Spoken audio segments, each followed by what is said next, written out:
नमस्कार. ओम group tuition मध्ये आपलं स्वागत आहे. आपण मॅथ्स 2 चॅप्टर पायथागोरस याची सिरीज चालू केली होती. त्यामध्ये आता आपण पुढे पुढे जात आहोत. आता आपण आजच्या लेक्चर मध्ये ऍप्लिकेशन ऑफ पायथागोरस थेरम हे शिकणार आहोत. Application of Pythagoras theorem.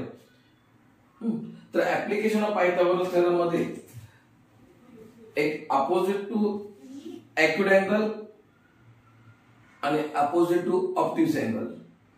Acute angle म्हणजे काय? Below 90 degree. Obtuse angle above 90 degree. हा फरक समजून घ्यायचा आणि त्याप्रमाणे आपल्याला हे याचं ऍप्लिकेशन समजून घ्यायचंय. कसं करायचं, कुठे करायचं ते. तर बघा आता इथे पेज नंबर 40 पुस्तकातला पेज नंबर 40 वरती हे आपल्याला एक्झाम्पल दिलेलं आहे. थेरम तिथे तुम्हाला एक्सप्लेन केलेले. तर मी ती थेरम पुन्हा तुम्हाला आता समजावून सांगण्याचा प्रयत्न करतो. उदाहरण एक्झाम्पल मध्ये त्याने काय म्हटलं की triangle ABC is in triangle ABC angle C is an acute angle. हा कसा आहे? acute angle आहे. बरोबर. sec AD perpendicular sec BC इथे लिहिले मी. सॉल्व करताना तुम्ही पण according to given information in triangle ABC angle C is acute angle sec AD perpendicular sec BC. आणि प्रूव्ह काय करायचं आपल्याला मेन तर AB स्क्वेअर म्हणजे side opposite to acute angle.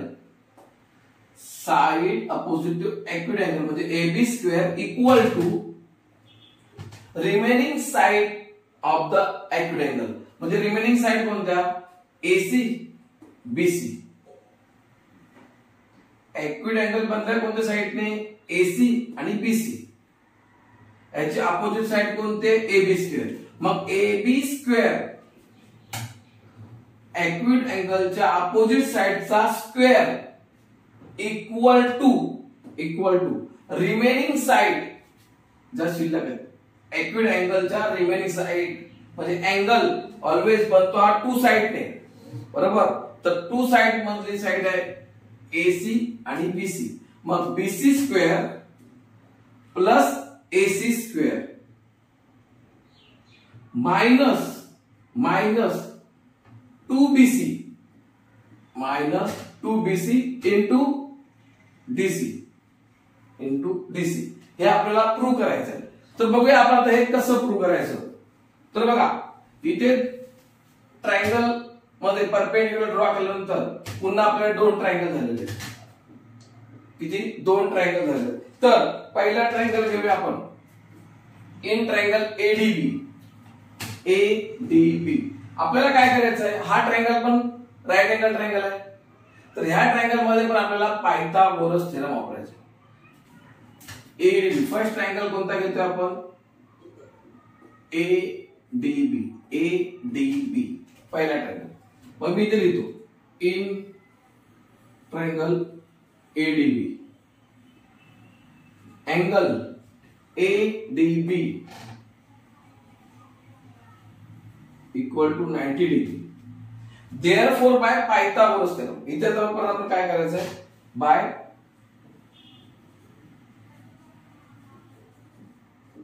Pythagoras theorem.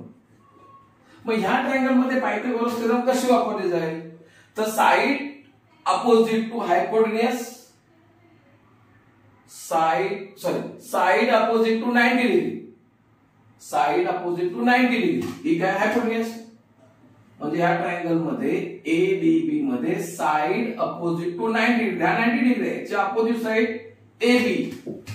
मग पायथागोरस मध्ये पहिला अपोजिट साइडला काय करायचं? AB स्क्वेअर इक्वल टू ही झाली height. AD is height square plus BD झाला बेस. B square. आता इथे यांच्या व्हॅल्यू दिलेल्या आहेत. तर AB ची व्हॅल्यू C चा स्क्वेअर,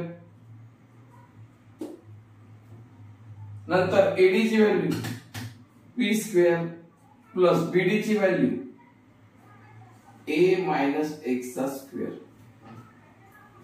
आता ही व्हॅल्यू आहे ते A मायनस X चा स्क्वेअर, त्याचा आपल्याला परत फॅक्टर बायफर्केट करावा लागेल, त्याचा फॉर्म्युला वापरावा लागेल. तो फॉर्म्युला आपल्याला माहितच आहे बघा. C square equal to P square plus, याचं काय करायचं तर मी ते रफली लिहून देतो आपल्याला. A minus B whole square हा फॉर्म्युला आपल्याला माहिती आहे. तर हा फॉर्म्युला काय करतोय A square minus 2AB plus B square, म्हणजेच काय first term square into two टर्मचं मल्टिप्लिकेशन आणि त्यांचं काय डबल, या दोन टर्मचं मल्टिप्लिकेशन इंटू 2, नंतर प्लस सेकंड टर्म स्क्वेअर म्हणजे B square. A square AB multiple by 2 then B square, हा आपला तो फॉर्म्युला आहे बरोबर. तो इथे आपण वापरूया. पहिला आता A square minus 2AX plus X square, हे आपलं आता आलं. हे झालं आपलं इक्वेशन 1. म्हणजे एका ट्रायंगल मध्ये आपण पहिला फॉर्म्युला वापरला आहे. आता काय करायचं दुसऱ्या ट्रायंगल मध्ये तोच फॉर्म्युला वापरायचा. दुसरा ट्रायंगल घेऊया. आता दुसरा ट्रायंगल आहे ADB. बघा मी इथे पुसतो.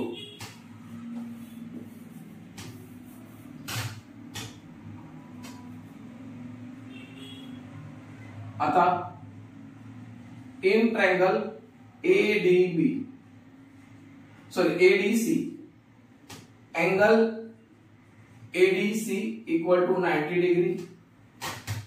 Therefore, by Pythagoras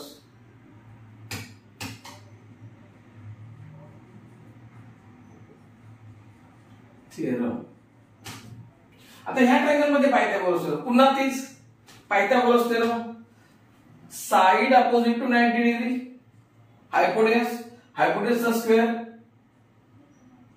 equal to base square plus height square.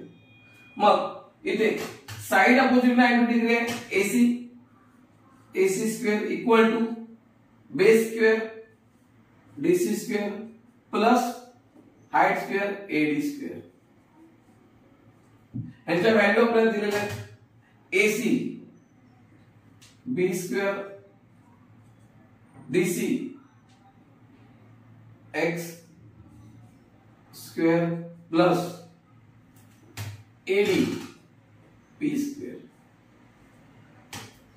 आता हे मिळाले सेकंड नंबरचे इक्वेशन. दोन इक्वेशन आपल्याला आता मिळाले.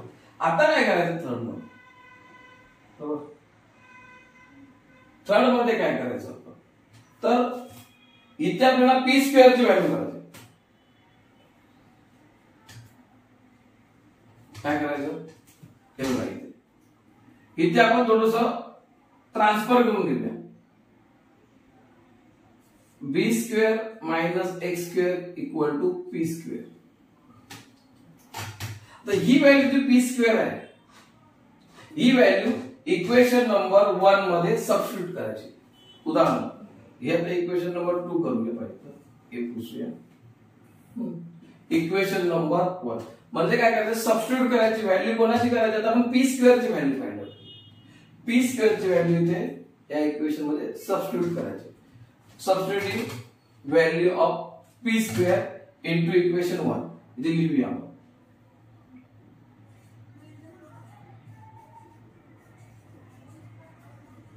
Substituting value of P square in equation 1. आता equation 1 C square equal to P square plus A square minus 2AX plus X square. पहिल्यांदा मी इक्वेशन लिहून घेतलं. आता इथे पी स्क्वेअर ची व्हॅल्यू काय, B square minus x square. मग P square ची व्हॅल्यू पुट करतोय, B square minus x square, बाकी पुढे आहे तशीच, plus A square minus 2ax plus x square. आता इथे बघा सी स्क्वेअर आहे तसंच धन, बरोबर. आता इथे कॅन्सल काय होईल, तर हा X square minus plus minus cut झाला, राहिलं काय C square B square plus A square minus 2ax. आता ह्या व्हॅल्यू कोणाकोणाच्या त्या बघूया आपण. उदाहरणार्थ सी स्क्वेअर कोणाची व्हॅल्यू येते, AB square equal to B square AC square, A square BC square, AC square plus BC square minus 2a काय BC आणि x काय BC इंटू DC. तर अशा प्रकारे आपले प्रूव्ह हे जे आपण करणार होतो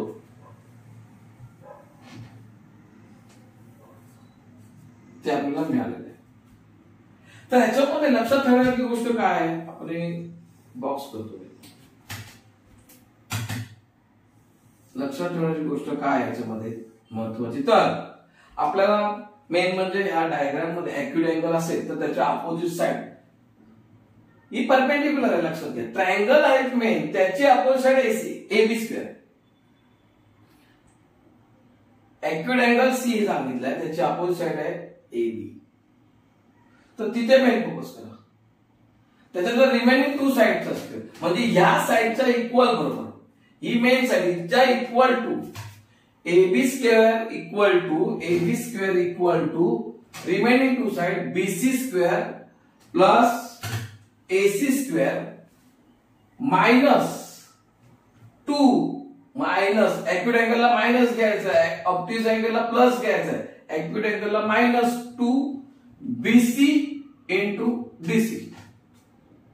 हे प्रूव्ह करायचं. हे प्रूव्ह केल्यानंतर सॉल्व्ह करताना कसं, पहिला एक अँगल पायथागोरस थेरम वापरली, त्याच्या ज्या दिलेल्या व्हॅल्यू ते पुटअप केलं.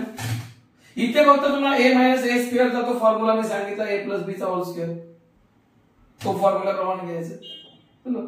नंतर दुसरा ट्रायंगल, हा सेकंड, त्याच्यामध्ये परत पायथागोरस वापरायचं. पण इथे p ची व्हॅल्यू आपण फाइंड करू, p इक्वल टू व्हॅल्यू तयार करायची. ही p equal to value equation number 1 मध्ये सबस्टिट्यूट करायचं. फक्त x स्क्वेअर कॅन्सल होणार आणि नंतर आपल्याला जे मिळणार व्हॅल्यू त्याच्यामध्ये त्या साइड पुन्हा पुटअप कर, साइडचं नाव पुटअप करायचे. असं केल्यानंतर आपल्याला हा ऍप्लिकेशन आपलं प्रूव्ह होते, बरोबर. सेकंड